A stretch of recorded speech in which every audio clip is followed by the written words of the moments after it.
Hi friends, good evening.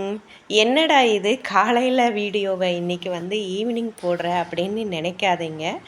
எனக்கு கொஞ்சம் இன்றைக்கி வெளியில் போகிற வேண்டிய வேலை இருந்ததுனால நாங்கள் கொஞ்சம் வெளியில் போயிட்டோம். வெளியில் போயிட்டு வர்றக்கே ரொம்ப லேட் ஆகிடுச்சு. பிங்கியோட வீடியோஸ் எதுவுமே போட முடியாமல் போயிடுச்சு. அதனால தான் இன்றைக்கி ஈவினிங் போட்டுட்ருக்கேன்.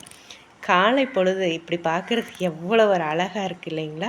காலையில் நாங்கள் போகும்பொழுது இதெல்லாமே ரசிச்சுட்டு தான் போயிட்டுருப்போம்.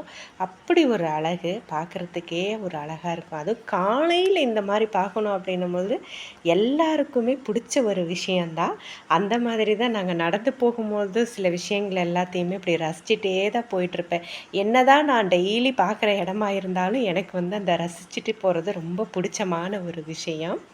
அதை விட முக்கியமான ஒரு விஷயம் என்ன அப்படின்னா, பிங்கியை யார் பிடிச்சிருக்காங்க பார்த்தீங்கன்னா நான் தான் இன்றைக்கி வாக்கிங் பிடிச்சிட்டு நடந்துட்டு இருந்தேன். அப்படியே கயிறு பிடிச்சி நடந்துட்டு இருந்தேன்.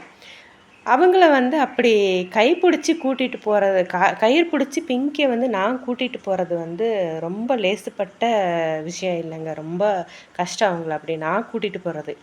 ஏன் அப்படின்னு பார்த்தீங்கன்னா, வேறு டாகை பார்த்துட்டாங்க அப்படின்னா எப்படி தாவுறாங்க, எப்படி இழுத்துட்டு போவாங்க அப்படின்றது நீங்கள் எல்லாருமே பார்த்துருப்பீங்க.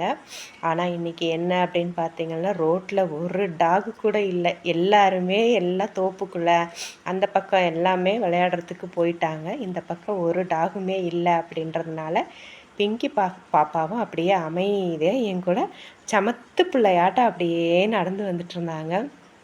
எனக்கும் ஒரு ஆசையாயிடுச்சு. அடடே! என்னடா இவ்வளோ ஒரு அமைதியாக பாப்பா நடந்துட்டு வராளே! இப்படியும் டெய்லி நடந்து வந்தால் நம்மளையே கூட்டிகிட்டு போகலாமே அப்படின்ற ஒரு ஆசையாயிடுச்சு. ஆனால் பிங்கி டெய்லியுமே இப்படி அமைதியாக சமத்து பிள்ளையாக வரமாட்டாங்க. ஏன்னா அது எல்லாமே உங்களுக்கு தெரிஞ்ச ஒரு விஷயந்தான்.